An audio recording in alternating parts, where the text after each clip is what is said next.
நேரம் 6 மணி. இலங்கை ஒலிபரப்பு கூட்டுத்தாபனம் செய்திகள். செய்தி ஆசிரியர் ஸ்ரீ நாகவாணி ராஜா. வாசிப்பவர் நாகபூஷணி. நாட்டிற்கு தேவையான வகையில் வரவு செலவு திட்டம் தயாரிக்கப்பட்டுள்ளதாக அமைச்சர் அனுர பிரியதர்ஷனயாப்பா கூறுகிறார். சிவனேசத்துறை சந்திரகாந்தன் பிணையில் விடுவிக்கப்பட்டுள்ளார். தொற்றுக்குள்ளானவர்களில் மேலும் 465 பேர் குணமடைந்துள்ளனர். முன்னாள் ஜனாதிபதி மைத்ரிபால சிறிசேன உயிர்த்த ஞாயிறு தாக்குதல் விசாரணை ஜனாதிபதி ஆணைக்குழுவில் ஆஜரானார். உலகளாவிய ரீதியில் கொரோனா தொற்றாளர்களின் எண்ணிக்கை 6 கோடியை நெருங்குகிறது. லங்கா பிரீமியர் லீக் போட்டிகளின் முதல் 2 போட்டிகளில் சயிட் அஃப்ரிடி விளையாட மாட்டார். நாட்டின் தற்போதைய நிலைமைகளை உரிய முறையில் புரிந்து அதற்கு ஏற்றாற்போல் வரவு செலவு திட்டம் தயாரிக்கப்பட்டுள்ளதாக அமைச்சர் அனுர பிரியதர்ஷனயாப்பா தெரிவித்துள்ளார். கொரோனா தொற்று பரவல் காரணமாக பாராளுமன்றம் 7 மாதங்களுக்கு மாத்திரமே ஒத்திவைக்கப்பட்டது. இதன் காரணமாக இந்த வருடத்தில் வரவு செலவு திட்ட அறிக்கை சமர்ப்பிக்க முடியாது போனதாகவும் அமைச்சர் குறிப்பிட்டார். டிஎம்இபி கட்சியின் தலைவரும் பாராளுமன்ற உறுப்பினருமான பிள்ளையான் என அழைக்கப்படும் சிவனேசத்துறை சந்திரகாந்தன் பிணையில் விடுவிக்கப்பட்டுள்ளார். மட்டக்களப்பு மேல் நீதிமன்ற விசேட நீதிபதி முன்னிலையில் பிள்ளையான் உள்ளிட்ட சந்தேக நபர்கள் இன்று ஆஜர்படுத்தப்பட்டனர். இந்த நிலையிலேயே அவருக்கு 2 சரீர பிணைகள் மற்றும் வெளிநாட்டுக்கான பயண தடை ஆகிய நிபந்தனைகளுடன் பிணை வழங்கப்பட்டுள்ளது. தமிழ் தேசிய கூட்டமைப்பின் முன்னாள் பாராளுமன்ற உறுப்பினர் ஜோசப் பரராஜசிங்கம் 2005ஆம் ஆண்டு டிசம்பர் மாதம் 25ஆம் திகதி மட்டக்களப்பு புனித மரியாள் தேவாலயத்தில் வைத்து படுகொலை செய்யப்பட்டார். இந்த சம்பவம் தொடர்பாக கிழக்கு மாகாண முன்னாள் முதலமைச்சர் சிவனேசத்துறை சந்திரகாந்தன், முன்னாள் மாகாண சபை உறுப்பினர் பிரதீப் மாஸ்டர் என அழைக்கப்படும் எட்வின் சில்வா கிருஷ்ணானந்தராஜா, கஜன் மாமா எனப்படும் கனகநாயகம் மற்றும் ராணுவ புலனாய்வு உத்தியோகத்தரான எம் கலேல், முன்னாள் ராணுவ சிப்பாயான மதுசிங்க ஆகியோர் கடந்த 2015ஆம் ஆண்டு சந்தேகத்தின் பேரில் கைது செய்யப்பட்டு தடுத்து வைக்கப்பட்டிருந்தமை குறிப்பிடத்தக்கது. நாட்டில் கொரோனா தொற்றுக்குள்ளானவர்களில் மேலும் 465 பேர் பூரணமாக குணமடைந்து வீடு திரும்பியுள்ளதாக சுகாதார அமைச்சு தெரிவித்துள்ளது. அதன்படி கொரோனா தொற்றுக்குள்ளானவர்களில் 14,962 பேர் இதுவரை பூரணமாக குணமடைந்துள்ளனர். இதேவேளை கொரோனா தொற்றுக்குள்ளாகி நாட்டில் 90 பேர் உயிரிழந்துள்ளமை குறிப்பிடத்தக்கது. முன்னாள் ஜனாதிபதி மைத்ரிபால சிறிசேன உயிர்த்த ஞாயிறு தாக்குதல் விசாரணை ஜனாதிபதி ஆணைக்குழுவில் இன்று ஆஜரானார். முற்பகல் 9:45 அளவில் அங்கு வருகை தந்தார். அவரிடம் இன்றைய தினம் பல மணி நேரம் விசாரணை மேற்கொள்ளப்பட்டுள்ளது. கடந்த வருடம் ஏப்ரல் 21ஆம் திகதி மேற்கொள்ளப்பட்ட பயங்கரவாத தாக்குதல் தொடர்பில் வாக்குமூலம் வழங்கவே அவர் இன்று ஆணைக்குழுவில் ஆஜரானார். இதேவேளை நாளைய தினமும் ஆணைக்குழுவில் ஆஜராகுமாறு அவருக்கு அறிவிக்கப்பட்டுள்ளதாக தெரிவிக்கப்படுகிறது. நீங்கள் கேட்டுக்கொண்டிருப்பது இலங்கை ஒலிபரப்பு கூட்டுத்தாபனத்தின் செய்திகள். பிள்ளைகளின் எதிர்காலத்திற்கு சிந்தித்துக் கொண்டிராமல் HDFC ஸ்மார்ட் கோல்ஸ் கணக்கொன்றை திறந்து 3 வருடங்களில் அவர்களின் பட்டப்படிப்புக்கு வழி செய்யுங்கள்.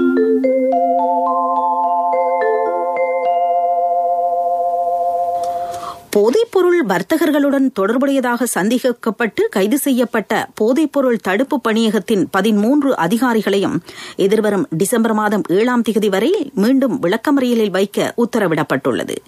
கொழும்பு பிரதான நீதவான் நீதிமன்றம் இன்று இந்த உத்தரவை பிறப்பித்தது.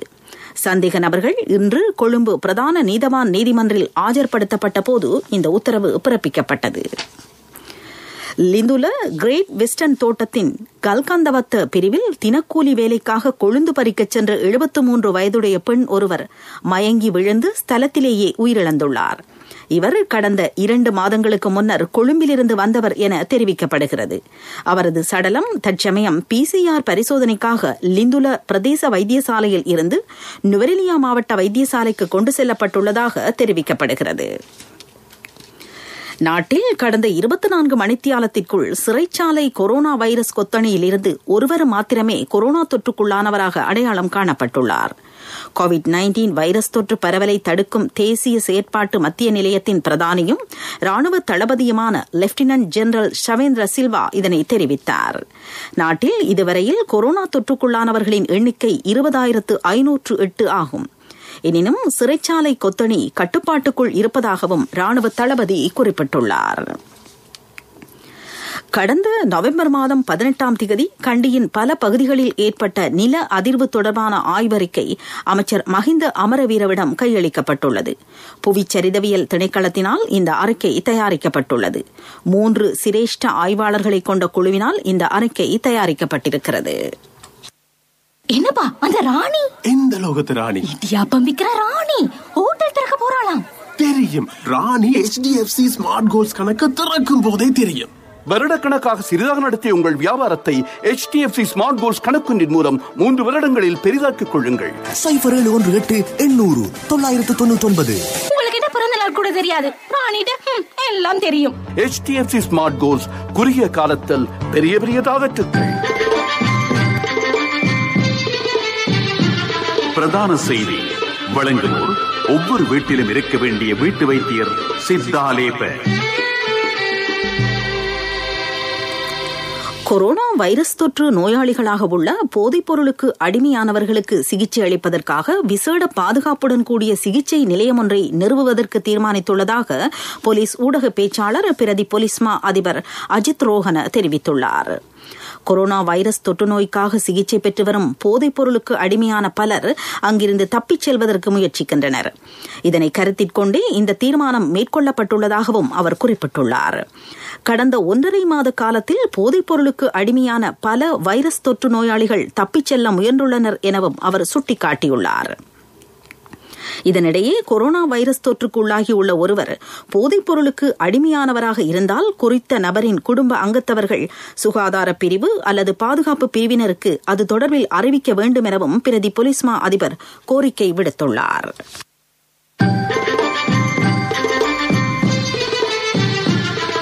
பிரதான செய்தி வழங்கியோர் ஒவ்வொரு வீட்டிலும் இருக்க வேண்டிய வீட்டு வைத்தியர் சித்தாலேப.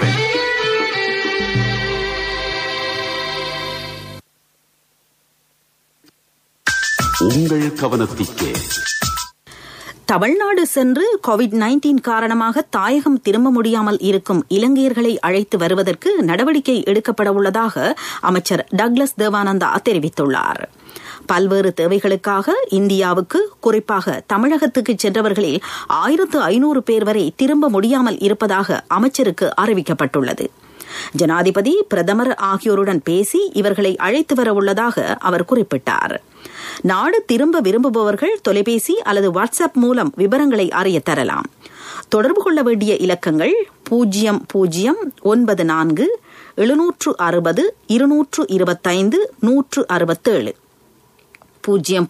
167 0094 760 225 167 அல்லது 0094 769 122 831 0094 769 122 831 அல்லது 0091 900 306 7621 0091 900 306 7621.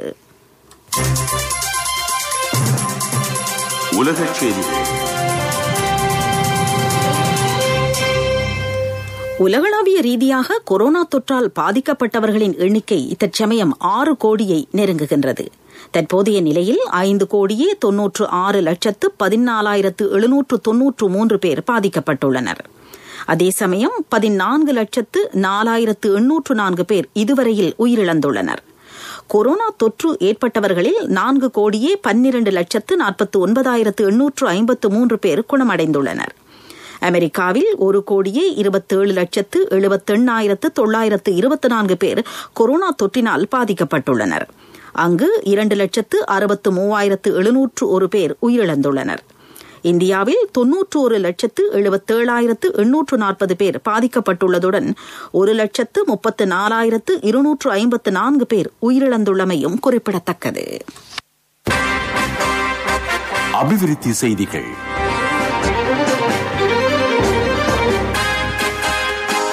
நாட்டில் உள்ள 341 உள்ளூராட்சி மன்றங்களின் நிர்வாகத்திற்குட்பட்ட 341 வீதிகளை அபிவிருத்தி செய்யும் திட்டம் எதிர்வரும் 29ஆம் திகதி ஆரம்பமாகிறது.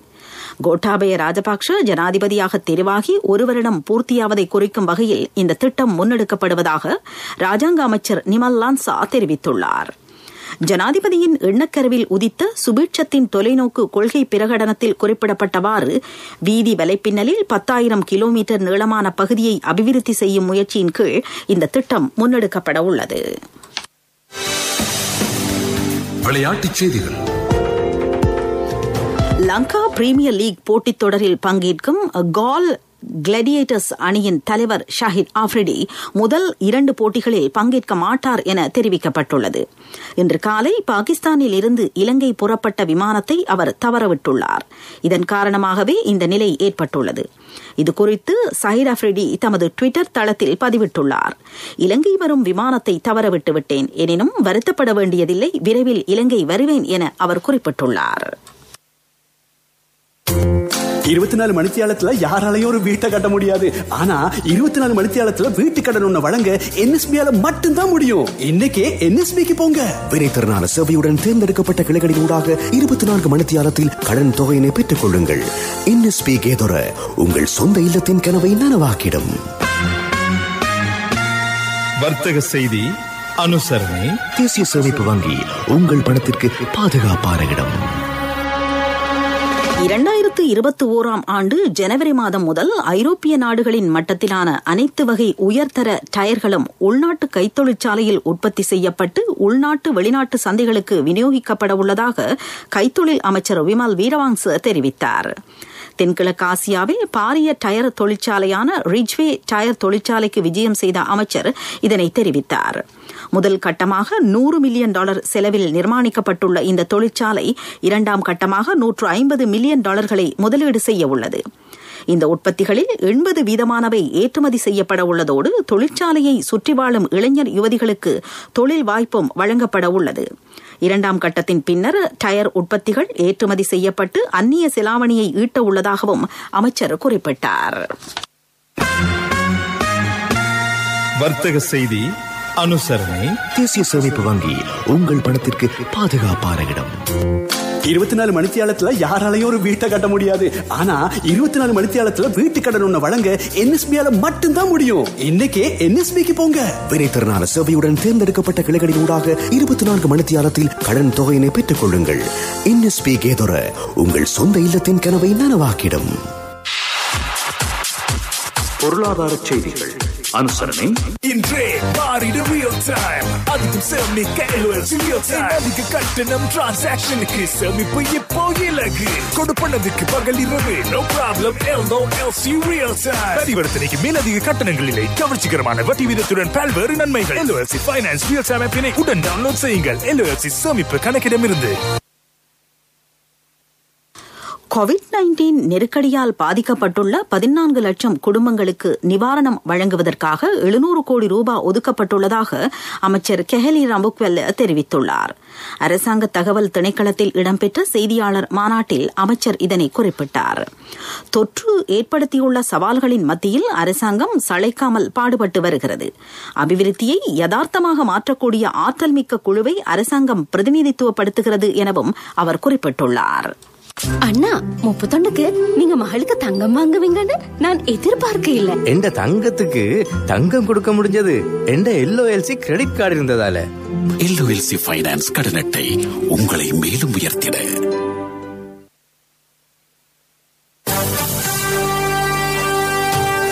காலநிலை அறிக்கை. இலங்கையின் கிழக்கு கடற்பிராந்தியத்தில் நிலை கொண்டுள்ள தாழமுக்கம் எதிர்வரும் 24 மணித்தியாலங்களில் சூறாவளியாக விருத்தியடையும் என வளிமண்டலவியல் திணைக்களம் குறிப்பிட்டுள்ளது. இது தொடர்பான மேலதிக தகவல்களுடன் இணைந்து கொள்கிறார் திணைக்களத்தின் சிரேஷ்ட அதிகாரி முகமது சாலிஹின். வங்காள விரிகுடாவின் தென்மேற்கு பகுதியில் காந்தேசன்துறை கரையின் கிழக்கில் சுமார் 290 கிலோமீட்டர் தொலைவில் நிவார் சூறாவளியானது நிலை கொண்டுள்ளது. இது மேலும் தீவிரமடைந்து பலமிக்க சூறாவளியாக மாற்றமடைவதுடன் அடுத்து வரும் 36 மணித்தியாலங்களில் வடமேற்கு திசையை நோக்கி நகர்வதுடன் இந்தியாவின் தமிழக கரையை ஊடறுத்து செல்லும் என எதிர்பார்க்கப்படுகின்றது.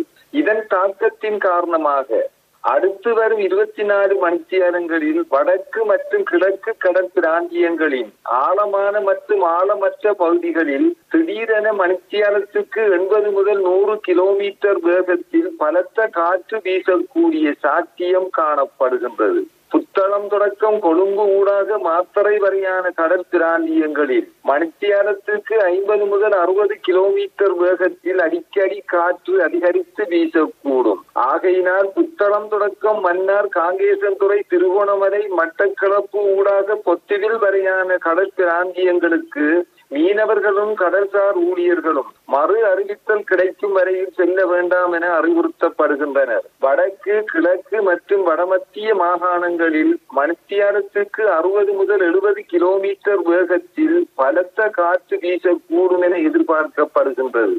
ஏனைய பகுதிகளில் 40 முதல் 50 கிலோமீட்டர் வேகத்தில் காற்று வீசும். வடக்கு, வடமத்திய, வடமேல் மற்றும் மேல் மாகாணங்களில் வானம் முகில் சூழ்ந்து காணப்படும். வடக்கு மற்றும் வடமத்திய மாகாணங்களிலும் அத்துடன் புத்தளம் மாவட்டத்திலும் அடிக்கடி மழை அல்லது இடியுடன் கூடிய மழை பெய்யக்கூடும். சில இடங்களில் 75 மில்லிமீட்டரிலும் கூடிய ஓரளவு பலத்த மழை பெய்யலாம் என எதிர்பார்க்கப்படுகின்றது. வானிலை அறிக்கை கேட்டீர்கள். இனி நிறைவாக மீண்டும் தலைப்புச் செய்திகள். நாட்டிற்கு தேவையான வகையில் வரவு செலவு திட்டம் தயாரிக்கப்பட்டுள்ளதாக அமைச்சர் அனுர பிரியதர்ஷனயாப்பா கூறுகிறார். சிவனேசத்துறை சந்திரகாந்தன் பிணையில் விடுவிக்கப்பட்டுள்ளார். தொற்றுக்குள்ளானவர்களில் மேலும் 465 பேர் குணமடைந்துள்ளனர். முன்னாள் ஜனாதிபதி மைத்ரிபால சிறிசேன உயிர்த்த ஞாயிறு தாக்குதல் விசாரணை ஜனாதிபதி ஆணைக்குழுவில் ஆஜரானார். உலகளாவிய ரீதியில் கொரோனா தொற்றாளர்களின் எண்ணிக்கை 6 கோடியை நெருங்குகிறது. லங்கா பிரீமியர் லீக் போட்டிகளின் முதல் 2 போட்டிகளில் சயீட் அஃப்ரிடி விளையாட மாட்டார். இத்துடன் செய்திகள் முடிவடைந்தன.